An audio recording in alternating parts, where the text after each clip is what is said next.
صحابہ کرام رضوان اللہ تعالی مجمعین کا ایک ایک قدم جو اٹھا وہ اسلام کی ترویج و اشاعت کے لیے اٹھا۔ حضرت بلال حبشی کو مکے کی گلیوں میں امیہ جب گھسیٹتا تھا تو اس کا حضرت بلال سے کوئی ذاتی جھگڑا تو نہیں تھا۔ ایک عرصہ سے حضرت بلال اس کی خدمت میں تھے، اس کی خدمت کرتے تھے، اس کے گھر بار کی خدمت کرتے تھے، اس کے غلام تھے، اور اس کو حضرت بلال پر بڑا فخر اور بڑا ناز تھا، اور آپ اس کے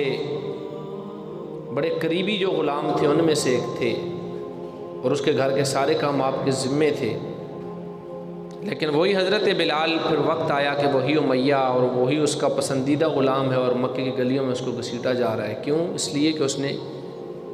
اسلام قبول کر لیا۔ حضرت صفیہ کو ابو جہل نے جس دردناک حالت میں شہید کیا، ان کے ساتھ کوئی اس کا ذاتی جھگڑا نہیں تھا۔ حضرت خبیب، حضرت سلیمان فارسی، حضرت صہیب،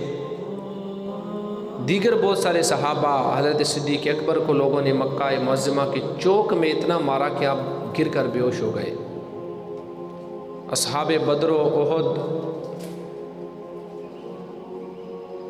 اور شہدائے بدر، شہدائے احد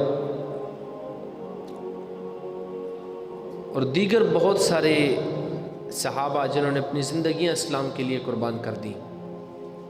اور قرآن اور اسلام کا، امام الانبیاء کی عزت و حرمت کا دفاع کرتے کرتے اس دنیا سے چلے گئے، اور لوگوں نے محض اس مقصد کے لیے ان کی جان لے لی کہ یہ لوگ کلمہ پڑھتے ہیں، وگرنہ کسی کا ان کے ساتھ کوئی ذاتی جھگڑا نہیں تھا۔ حتیٰ کہ ان کا انتہائی عزیز وہ ملک، وہ وطن جہاں وہ پیدا ہوئے تھے، جہاں ان کے آباء و اجداد تھے، جہاں وہ ایک زمانہ قدیم سے جس جگہ وہ رہائش پذیر تھے، ان کو وہ علاقہ، وہ جگہ چھوڑنا پڑی، یہاں تک کہ اپنے بیوی اور بچے بھی چھوڑنے پڑے۔ کئی صحابہ کرام ایسے ہیں جن سے کفار نے، ان کے سسرال والوں نے ان کی بیویاں، ان کے بچے بھی چھین لیے کہ یہ ہمارے بچے ہیں، یہ ہماری بیٹی ہے، تمہارے ساتھ نہیں جا سکتی، انہوں نے چھوڑ دیا سب کچھ۔ کئی ایک صحابہ ایسے ہیں، حضرت مصعب اور بہت سارے ایسے صحابہ، حضرت عثمان غنی، کہ جب اسلام لائے تو کئی ایک صحابہ ایسے ہیں کہ جن سے لوگوں نے ان کا مال بھی چھین لیا، ان کے گھر والوں نے، ان کی ماں نے، ان کے باپ نے، ان کے بھائیوں نے کہا یہ ہمارا مال ہے، اور ہم یہ صرف تم بتوں کے نام پہ اس کو استعمال کر سکتے ہو، اب تم نے اسلام قبول کر لیا ہے تو یہ مال چھوڑنا پڑے گا۔ اور بہت ساری پریشانیاں اور دکھ جو صحابہ کرام رضوان اللہ تعالی مجمعین نے اٹھائے، اور امام الانبیاء صلی اللہ علیہ وسلم کے اس دنیا سے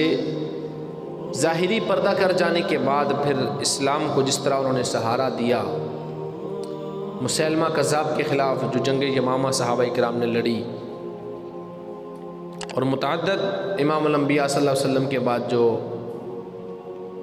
جنگیں صحابہ کرام نے کی، اور اسلام کو کیسر و کسریٰ کی دہلیز تک پہنچایا، اور ان کے محلات پہ اسلام کا پرچم نصب کیا، یہ کوئی کسی دنیاوی منفعت کے لیے نہیں تھا۔ انہوں نے اپنی ساری زندگی اسلام کے لیے وقف کی۔